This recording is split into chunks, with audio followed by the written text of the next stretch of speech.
Everyone, আমি আছি এখন একটি ইটের ভাটায়।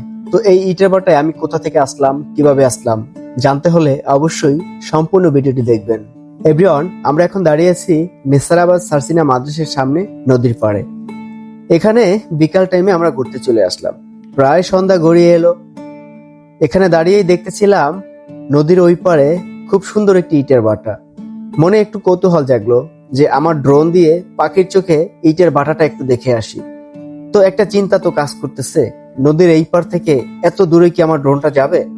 হ্যাঁ, আর চিন্তা ভাবনা না করে আমার ড্রোনটাকে সরাসরি পাঠিয়ে দিলাম নদীর ওই পারে ইটের ভাটা দেখার জন্য। তো আমরা সরাসরি চলে গেলাম নদীর ওই পারে। আর এটা হচ্ছে সারসিনা মাদ্রাসার সামনের যে রাস্তাটি, অসাধারণ। এই জায়গাটা একটা সময় আরো অনেক জায়গা ছিল, নদীতে ভেঙে গেছে। তো দেখতে পাচ্ছেন এটা হচ্ছে সারসিনা মাদ্রাসার এই সাইডটা। তো আমরা এখন আবার একটু ওই পারে চলে যাব।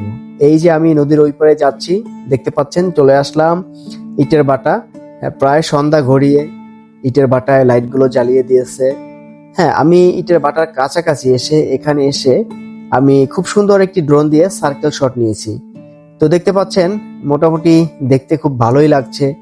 এখানে যে ওয়ার্কার আছে তারা কাজ করতেছে এবং ড্রোন শট নিয়ে আমি আবার সারসিনা মাদ্রাসার দিকে নদীর এই পারে আবার ফেরত আসছি। তো ভিডিওটি যদি ভালো লাগে অবশ্যই লাইক, কমেন্ট, শেয়ার করবেন। আল্লাহ হাফেজ।